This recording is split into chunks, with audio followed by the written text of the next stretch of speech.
You know just what you do to me. Play my emotions like. Hai semuanya, kembali lagi di Maps Daily. Gimana nih kabar kalian semua? Semoga semuanya dalam keadaan sehat ya. Gimana untuk evaluasi bulan September? Kalian ada plus apa minus nih? Boleh share di bawah ya. Nah, kalau dari evaluasi September aku, itu dari uang jajan ada sisa 50.000, kemudian uang bensin 25.000, dan uang body care itu 100.000. Jadi ada 175. Nah, yang 100.000 itu aku masukkan ke budget skincare. Yang 75.000 aku masukkan ke saving challenge yang holiday ya teman-teman. Nah, ini aku masukkan 75.000 ke saving challenge holiday aku. Jadi ini saving challenge terakhir, mungkin kemungkinan di tahun ini saving challenge terakhir aku. Dan semoga ini bisa terkumpul sebelum akhir tahun. Nah, gimana nih kondisi keuangan teman-teman sekarang ini? Semoga semuanya juga dalam keadaan baik ya. Karena untuk bulan kemarin itu banyak kebutuhan bahan pangan yang harganya naik seperti beras, kemudian gula pasir, kemudian harga telur turun sebentar tapi nggak tahu nanti apakah ada kenaikan lagi atau tidak. Jadi kita harus menyesuaikan dengan budget yang ada. Gimana caranya kita bisa ngatur supaya semuanya bisa cukup gitu dengan kenaikan bahan baku atau bahan pangannya itu, karena kan kenaikan bahan pangannya naik nih tapi gajinya tetap segini-segini aja. Gimana nih teman-teman yang lain, bisa share di bawah ya. Nah, kalau dari aku, di daerah aku memang banyak kebutuhan pokok yang naik. Ya, kita harus putar otak gimana caranya supaya ini cukup ya teman-teman. Jadi kita beli secukupnya untuk bahan pangannya, belanja secukupnya, kalau habis baru beli kayak gitu. Kemudian kita bisa list kebutuhan-kebutuhan apa saja yang perlu kita beli. Kemudian kita bisa atur budget per minggu supaya sesuai dengan budget per bulannya gitu ya teman-teman. Teman-teman juga bisa share dong di bawah gimana caranya kalian mengatur kebutuhan pokok atau bahan pangan untuk di rumah. Kalian bisa share di bawah ya. Oke, kita mulai ke budgeting Oktober nih. Aku hias-hias dulu sebentar. Kemudian gak terasa kita udah masuk ke bulan Oktober. Karena tinggal Oktober, November, Desember 3 bulan lagi kita sudah ada di penghujung tahun. Nah, gimana nih perkembangan saving challenge teman-teman? Apakah sudah ada yang terpenuhi atau masih dalam proses? Pokoknya kita harus semangat ya. Nah, untuk budgeting Oktober itu pendapatanku masih sama. Kemudian untuk detail pengeluaran juga masih sama ya teman-teman.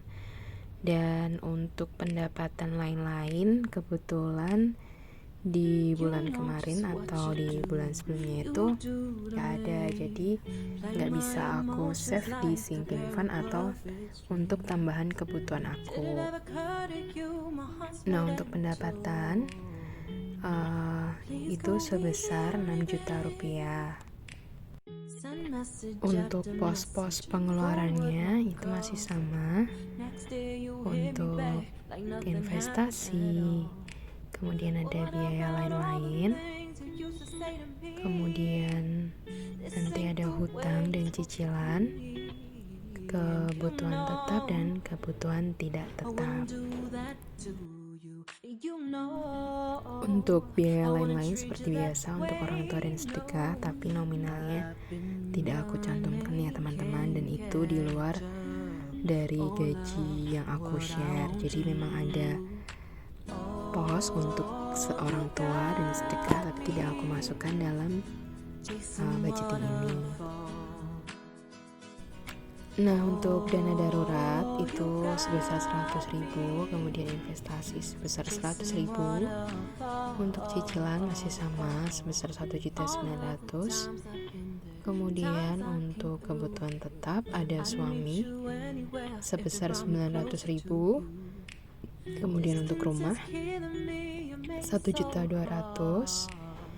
Kemudian untuk rumah itu aku bagi-bagi menjadi belanja bulanan, kemudian belanja mingguan itu untuk lauk pauk gitu ya teman-teman.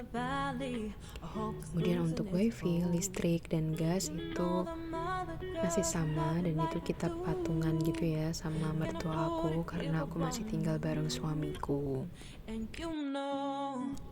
Mohon maaf ya teman-teman, suara aku tuh masih agak serak gimana gitu karena aku batuknya tuh belum sembuh.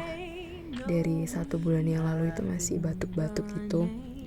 Mungkin karena udaranya itu terlalu kering dan debunya banyak karena aku bekerja di lapangan gitu ya teman-teman, jadi bersentuhan langsung dengan debu udara, kemudian udaranya gak enak, jadi gak sembuh-sembuh deh kayak gitu. Tapi tetap semangat untuk bekerja karena kita butuh untuk keperluan gitu ya teman-teman. Jadi untuk teman-teman yang di luar sana sedang bekerja, tetap semangat ya dengan cuaca yang seperti ini. Kemudian untuk teman-teman yang di rumah juga jaga kesehatan supaya tetap sehat karena memang udaranya sedang tidak sehat dan cuacanya juga cuaca ekstrim ya teman-teman. Kembali lagi untuk kebutuhan tidak tetap ada BPJS, kemudian jajan, bensin, kemudian ada pulsa, ada diapers dan susu, body care. Nah itu nanti sebesar 1.800.000 untuk totalnya. Sebenarnya untuk pos-pos pengeluaran itu masih sama ya teman-teman, cuman memang di dalam pengaplikasian di dalam masing-masing pos itu yang mungkin kita pepet-pepetkan. Itu ada di budget belanja mingguan dan belanja bulanan. Kalau untuk listrik, wifi, dan gas ya segitu itu ya teman-teman. Tapi kita bisa pangkas atau diminimalisir itu di belanja bulanan dan belanja mingguan. Kemudian di kebutuhan tidak tetap.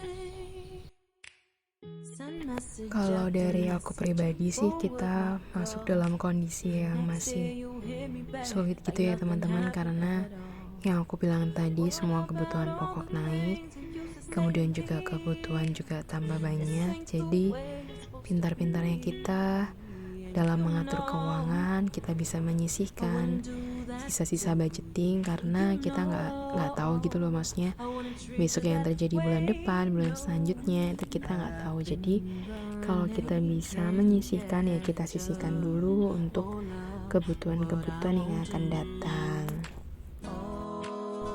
Pokoknya untuk teman-teman yang sekarang lagi berjuang untuk budgeting supaya bisa konsisten, kemudian supaya bisa selalu mencatat pengeluaran, itu tetap semangat dan jangan lupa untuk bersyukur karena kita masih bisa survive atau bisa dicukupkan dalam misalnya makan, kemudian kebutuhan yang lainnya. Kita harus bersyukur karena kita masih bisa cukup gitu ya teman-teman. Nah ini untuk cash stuffing aku untuk susu dan diapers itu sebesar 600.000. Kemudian untuk jajan itu aku masukkan ke dalam dompetku itu sebesar 200.000, dan untuk bensin sebesar 400.000. Dan saat ini juga ditambah kenaikan BBM ya teman-teman, apalagi untuk Pertamax juga mengalami kenaikan. Kebetulan juga aku kerjanya pakai motor metik, dan kenapa aku memilih Pertamax karena kalau aku isi pakai Pertalite dengan jarak yang jauh sekitar 35 km nanti aku boros di perawatan atau servisnya, karena pasti akan banyak mesin yang lebih cepat rusak gitu, karena kan oktannya beda. Jadi kalau untuk motor metik disarankan dengan oktan yang lebih tinggi. Dan jangan lupa buat cashbook atau catatan pengeluaran harian kalian supaya kalian tidak lupa, supaya kita bisa melacak pengeluaran mana saja yang over budget atau mungkin ada plus gitu. Kita bisa evaluasi setiap bulannya gitu ya teman-teman. Oke, buat teman-teman yang sudah menonton video aku, terima kasih banyak. Jangan lupa subscribe-nya ya teman-teman, kemudian like dan komen share pengalaman kalian. Terima kasih banyak. Bye, sampai jumpa di video aku selanjutnya.